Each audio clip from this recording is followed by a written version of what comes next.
बिस्मिल्लाहिर्रहमानिर्रहीम। अस्सलाम वालेकुम माय यूट्यूब फैमिली, कैसे हैं आप सब लोग। आज मैं आप लोगों के साथ शेयर करूंगी मीठी बूंदी बनाने की रेसिपी। बूंदी बनाने के लिए बहुत ज़्यादा सामान की तो ज़रूरत नहीं पड़ती, लेकिन कुछ टिप्स एंड ट्रिक्स होती हैं जिनको फॉलो करना पड़ता है। तो परफेक्ट रेसिपी मैं आज आप लोगों के साथ शेयर करूँगी, जिसको फॉलो करके आप बहुत आसानी से मीठी बूंदी घर पर तैयार कर सकते हैं। चलिए रेसिपी स्टार्ट करते हैं। मीठी बूंदी बनाने के लिए मैंने यहाँ पर 1 कप बेसन लिया है। बेसन को छान कर लीजिएगा तो ज़्यादा अच्छा है, ताकि इसके अंदर कोई गुठली वगैरह ना रहे। साथ ही हम इसमें आधा कप पानी शामिल करेंगे। पानी की क्वांटिटी का आपने ख़ास ध्यान रखना है। तो पहले हम इसको अच्छे तरीके से मिक्स करके इसका एक गाढ़ा सा बैटर तैयार कर लेंगे। तो आधा कप पानी हमने 1 कप बेसन में डाल लिया है। अब थोड़ा थोड़ा पानी इसमें शामिल करते जाएंगे और साथ साथ इसको मिक्स करते जाएंगे।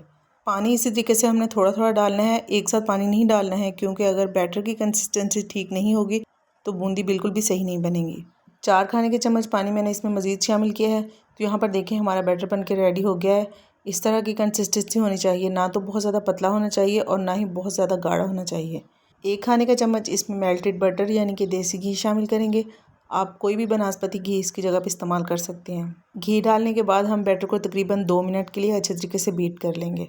इसके बाद हम इसमें डालेंगे बेकिंग सोडा, जो कि मैंने 1 चुटकी लिया है। 1 कप बेसन से अगर आप मीठी बूंदी बना रहे हैं तो उसमें आपने 1 चुटकी मीठा सोडा ही डालना है, इससे ज़्यादा मत डालिएगा।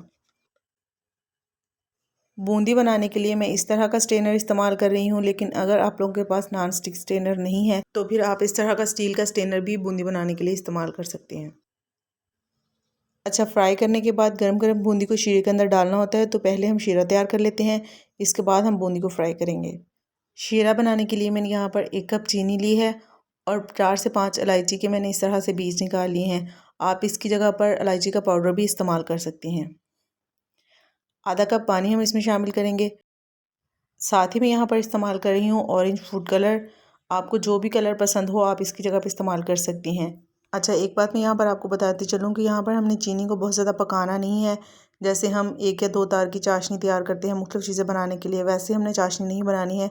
जस्ट हमने चीनी को मेल्ट करना है। तो यहाँ पर शीरे में उबाल आ चुका है। अब हम फ्लेम को ऑफ़ कर देंगे और इसमें 1 खाने का चम्मच देसी घी शामिल करेंगे। आप इसकी जगह पर बनास्पति घी भी इस्तेमाल कर सकते हैं। तो अभी हम शीरे को एक साइड पे रख देते हैं। पहले हम बूंदी फ्राई कर लेते हैं। ऑयल को मैंने यहाँ पर पहले से ही गर्म होने के लिए रख दिया था। बूंदी को फ्राई करने के लिए आपका ऑयल अच्छा खासा गर्म होना चाहिए। तो यहाँ पर देखिए, जैसे ही मैंने बैटर का एक ड्रॉप डाला है तो फ़ौरन से ऊपर आ गया है, मतलब हमारा ऑयल अच्छे से गर्म हो चुका है। तो अब हम स्ट्रेनर को इस तरीके से पकड़कर थोड़ा थोड़ा बैटर डालते जाएंगे, और बैटर को थोड़ा थोड़ा करके डालिएगा, एक साथ मत डालिएगा वरना बूंदी की शेप सही नहीं बनेगी। तो यहाँ पर देखिए, जितनी स्पेस थी उतनी बूंदी मैंने डाल दी है। पहले हम इसको फ्राई कर लेते हैं। तो अब हम इस तरीके से बूंदी को स्ट्रेनर के साथ पलटते जाएंगे, ताकि बूंदी के ऊपर एक जैसा कलर आए। यहाँ पर हमने बूंदी को तकरीबन 50% तक कुक कर लेना है। तो इसी तरीके से हम सारी बूंदी बनाकर पहले उसको 50% तक कुक करके रख लेंगे और इसको थोड़ा सा ठंडा कर लेंगे। तो देखिए, यहाँ पर मैंने इस तरीके से सारी बूंदी बनाकर तैयार कर ली है, लेकिन ये अभी मुकम्मल तौर पर क्रिस्पी नहीं हुई है। इसको हम थोड़ा सा और फ्राई करेंगे। तो अब हम सारी बूंदी एक साथ घी में डाल देंगे और तकरीबन 15 से 20 सेकंड तक इसको मीडियम फ्लेम पर फ्राई कर लेंगे। बहुत ही सिंपल और आसान सी रेसिपी है। एक दफ़ा अगर आपने बना ली तो आपको बिल्कुल भी मुश्किल नहीं लगेगा इसको बनाना। अच्छा, फ्राई करने के बाद जैसे ही हमने बूंदी को घी में से निकालना है ना, तो अब हमने बूंदी को ठंडा नहीं करना है, बल्कि फ़ौरन से हमने इसको शीरे में डाल देना है। शीरा यहाँ पे थोड़ा सा ठंडा हो चुका था, तो अगेन मैंने इसको हल्का सा नीम गर्म कर लिया है। तो बूंदी डालकर हमने इसको अच्छे तरीके से मिक्स करना है, ताकि सारी बूंदी शीरे के अंदर सही तरह से डिप हो जाए। मिक्स करने के बाद हमने तकरीबन 10 मिनट के लिए बूंदी को ऐसे ही छोड़ देना है, ताकि शीरा बिल्कुल अच्छी तरह से जज़ब हो जाए। तो बूंदी को रखे हुए तकरीबन 10 मिनट हो चुके थे। इसके बाद मैंने यहाँ पर एक स्ट्रेनर ले लिया है और इसके नीचे मैंने बॉल रख दिया है। बूंदी को हम इसके अंदर डाल देंगे और तकरीबन 15 से 20 मिनट के लिए ऐसे ही छोड़ देंगे। इस तरीके से जो शीरा बच गया है वो बॉल में जमा हो जाएगा, और जब आपने बूंदी को स्ट्रेनर में रखना है तो 2-3 बार उसको चम्मच से मिक्स कर दीजिएगा। इस तरह से बूंदी का एक एक दाना बिल्कुल अलहदा हो जाएगा और ये आपस में बिल्कुल भी नहीं चिपकेगी।